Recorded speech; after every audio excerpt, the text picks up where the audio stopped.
Bismillahirrahmanirrahim. Assalamualaikum warahmatullahi wabarakatuh. Alhamdulillahirabbil alamin wassalatu wassalamu ala asyrafil anbiya'i wal mursalin sayyidina Muhammad wa ala alihi wa sahbihi ajmain. Rabbi shrah li sadri wa yassir li amri wahlul 'uqdatam min lisani yafqahu qawli. Alhamdulillah, bersama saya lagi dengan Muhammad Hamdan Al-Ghazali dalam Tauhid Metafisik. Pada kesempatan yang berbahagia ini, kita akan membahas tentang video terjebak ritual kurban sekali setahun dan makna makrifat Idul Adha. Tonton video ini sampai selesai supaya Anda mengerti, tidak gagal faham dan tidak menjadi fitnah karena kegagal fahaman Anda.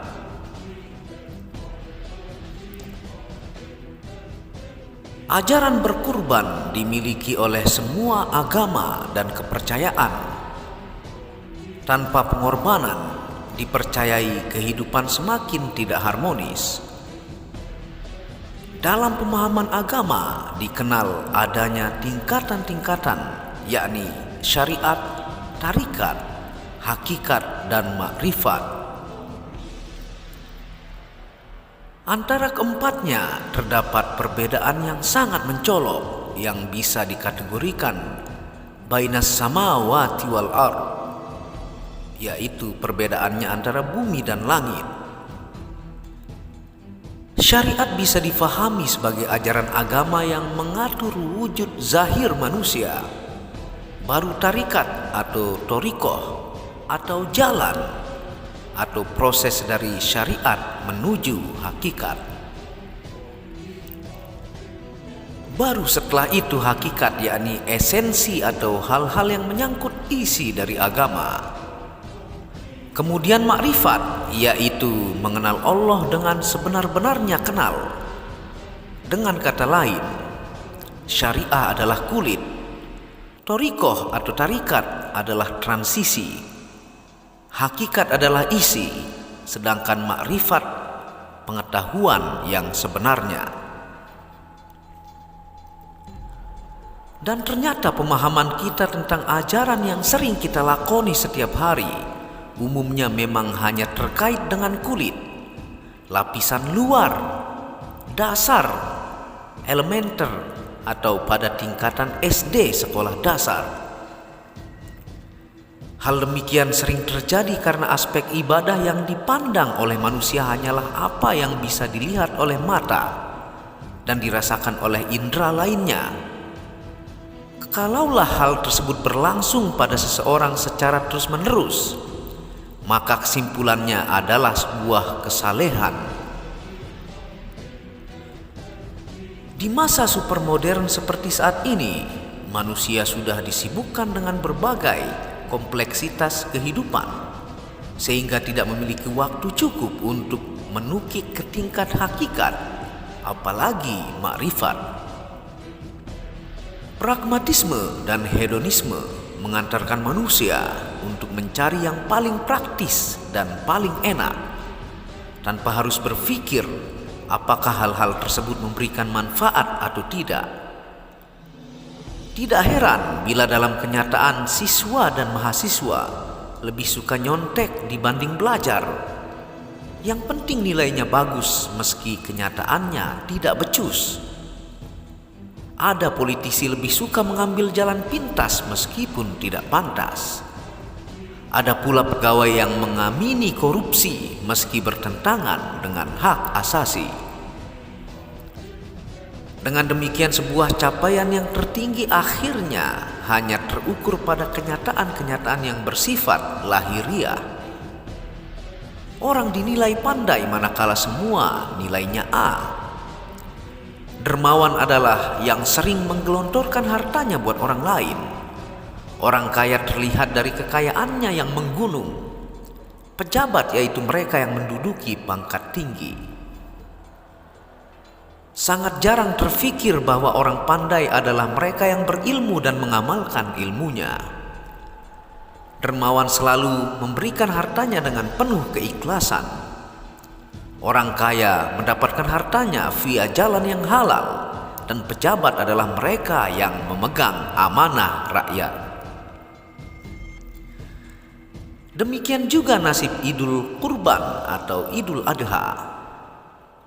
Pemahaman yang tercipta dan selalu diulang-ulang dalam khotbah adalah perintah untuk berkurban berupa domba, lembu, unta, dan lainnya.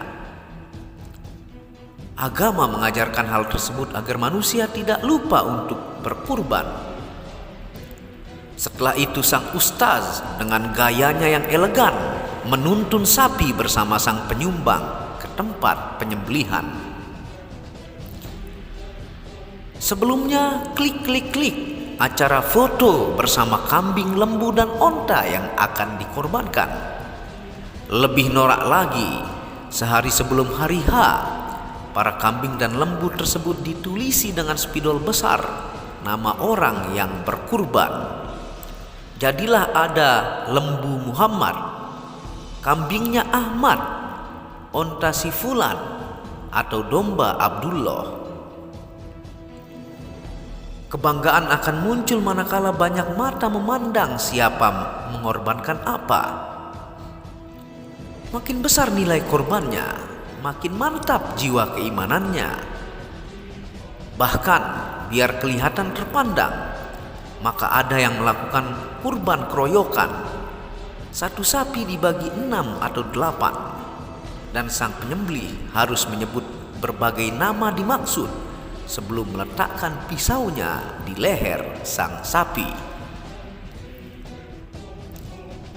Anggota panitia kurban adalah orang yang berhak mendapatkan dagingnya, sehingga pada tataran ini mereka mengambil untuk pertama kali tentu bukan di bagian ujung kaki, melainkan di bagian-bagian yang paling berisi. Sang empunya hewan kurban juga sudah menunggu di sampingnya. Biasanya mereka membawa bagian paha atas kurban dimaksud. Akhirnya fakir miskin, mu'allaf, dan para musafir yang menurut agama dinilai pihak yang paling berhak hanya kebagian daging plus lemak plus tulang belulang. Setelah acara ritual kurban terjadilah pesta pora. Mereka yang menerima daging kurban, panitia pelaksana ataupun pihak yang berkurban, ada sate, gulai, tongseng, dan lainnya. Bahkan kadang ada juga yang sambil makan sate meminum minuman keras. Katanya biar pas, seperti orang barat makan daging sambil minum red wine. Dapat dipastikan pada 2 hari mulai hari H, tukang sate dan lainnya terpaksa cuti menjual dagangannya. Dengan pemahaman yang sangat cetek seperti itu, sangat bisa dipastikan bahwa nilai-nilai pengorbanan yang menjadi ajaran setiap agama tidak atau jauh menyentuh dalam kehidupan keseharian. Semua berhenti pada tingkatan ritual, kenyataan, dan syariat. Tidak heran bila seminggu setelah Idul Adha, ketika tetangga kesakitan dan perlu biaya, mereka pura-pura tidak tahu. Ketika saudaranya mendapat musibah, rasa iba pun tidak muncul. Dan manakala ada musibah bencana alam, alih-alih menyumbang, biasanya hanya pandai mengkritik, mestinya begini dan begitu. Orang menjadi lupa bahwa pengorbanan adalah suatu ajaran untuk memberikan yang terbaik yang dimilikinya. Karena Tuhan mencontohkan Ibrahim menyembelih Ismail, anaknya yang paling disayanginya. Bukan hanya berkurban dengan pakaian bekas layak pakai, menyumbang dengan uang receh, dan memberi buku bekas kepada anak yatim. Orang pun menjadi tidak mengerti lagi bahwa yang penting dalam kurban bukanlah iklan di TV dan media cetak, melainkan sebuah upaya syukur atas nikmat Tuhan agar dirinya terus-menerus mendekat kepada Sang Pemilik kehidupan. Bahwa yang dilihat Tuhan bukan kambingnya tetapi imannya. Bahwa yang penting penyertaan iman dalam pengorbanan, bukan besar kecilnya korban. Bahwa jiwa multiplayer effects, pengorbanan harus berkobar dari waktu ke waktu tanpa henti, berkesinambungan, sustainable, semakin besar, dan tidak cuma hanya sekali setahun. Belajar membantu orang-orang yang layak dibantu setiap waktu dan sampai kita meninggal, tidak hanya sekali setahun. Itulah makna Idul Adha secara makrifat, merupakan contoh untuk kita lanjut terapkan dari hari ke hari, waktu ke waktu hingga ajal menjemput.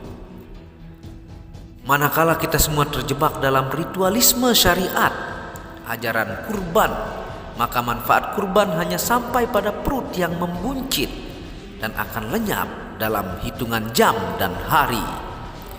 Setelah itu semua back to basic, kembali ke asal, dan tidak banyak manfaat yang bisa dipetik. Na'udzubillahi min dzalik. Wallahu a'lamu bishawab. Terima kasih sudah menonton video Muhammad Hamdan Al-Ghazali ini. Apabila ada salah kata itu murni dari kebodohan saya sendiri. Apabila ada benarnya itu datangnya dari Allah. Dukung channel ini untuk mengembangkan dan mengklik tombol merah subscribe gratis dan lonceng notifikasi gratis, tidak ada ruginya. Wabillahi taufiq wal hidayah. Assalamualaikum warahmatullahi wabarakatuh.